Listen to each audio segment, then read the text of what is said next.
Olá, bem-vindos ao segundo capítulo da websérie da Old Man Dead.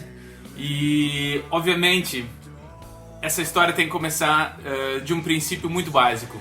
Eu tenho um coração de baterista, sempre toquei bateria nas bandas que eu tive, mas essa vez, depois de anos pensando, eu nunca vou conseguir tocar bateria dentro de um apartamento.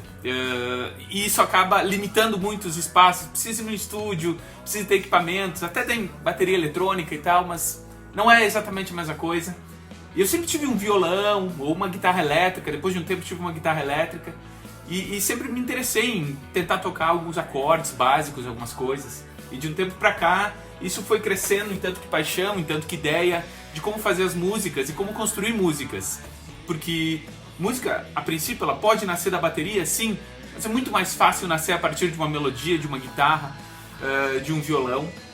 Vocês me viram tocando no início da introdução uma música que se chama Forgotten Innocence. Ela foi nosso primeiro single, ela foi lançada precisamente no dia 31 de dezembro. E era a virada do ano, a gente estava super emocionado com a ideia de poder fazer o release do álbum ou de algum material do álbum que já estava ficando pronto na época. Mas é importante entender como isso se constrói até chegar nesse single, até a gente chegar nessa fórmula. Eu vou tocar agora, espero que fique boa na gravação, uma versão que jamais foi ouvida de Forgotten Innocence. É uma versão gravada no celular, somente com voz e violão. O Jair estava tocando. E eu vou acompanhar um pouquinho, para pelo menos mostrar como isso funciona a partir de uma bateria eletrônica. Porque isso é um MPK Mini da Akai. Ele tem capacidade de teclas, apesar do meu grande piano tá aqui atrás de mim. Ele também tem pads, é muito conhecido da galera do rap, da galera que faz beat. Essa versão foi a primeira que eu ouvi e eu achei interessante porque eu já sentia como ela poderia ser desenvolvida. E foi muito legal de acompanhar ela nessa primeira fase muito intimista ainda de composição e de troca de informações.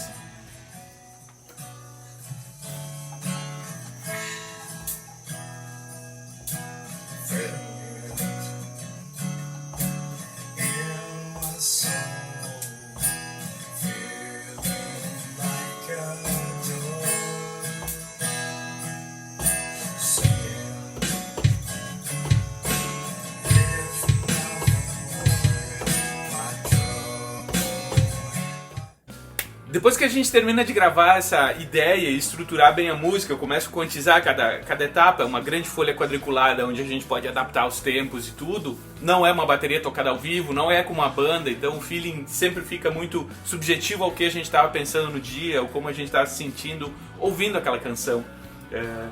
E com essa grid montada, cada parte da música, cada ideia, eu fazia as linhas de baixo, sempre foi super importante na época do grunge, as linhas de baixo eram sempre muito evidentes, super bonitas, e a gente quis guardar essa característica da época. A partir dessa grid que a gente monta, eu mandava sempre devolvendo um arquivo sem nada mais, apenas bateria e baixo. Entre cada uma das partes, eu chamava carinhosamente de vibe check. Ver se passava na vibe, tá legal, era isso que foi imaginado. Às vezes, fazer música não é exatamente complicado, mas ela exige muitas pequenas etapas até a gente conseguir chegar num resultado interessante. Tanto composição, quanto a música em si, e gravando sozinho, mas também nos grandes estúdios, tudo é feito parte a parte, camada por camada, nada nasce tudo junto. Existem, óbvios, gravações super antigas e que se faz até hoje, da banda gravar ao vivo no estúdio, todo mundo tocando, mas éramos dois amigos com o sonho de fazer um projeto chamado Old Man Dead, então a gente precisou utilizar os recursos da tecnologia. Se vocês olharem um pouco a distribuição, eu costumo botar cores para ficar mais fácil de saber o que é o que. Cada uma dessas layers ficam acumuladas em uma linha e depois elas tocam todas juntas. É super interessante de ver uma música desconstruída depois e como essas frequências se combinam para fazer a harmonia que o artista finalmente desejou.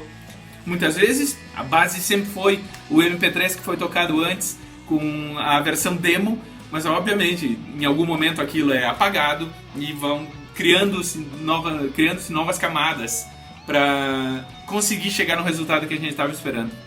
A partir daí, todas essas camadas sendo adicionadas, umas sobre as outras, a gente consegue chegar no resultado de música. Obviamente a gente vai ter mais outros 2 ou 3 capítulos falando sobre as guitarras, sobre os vocais e depois sobre o processo de composição e talvez até mesmo como chegar à publicação, tá bom?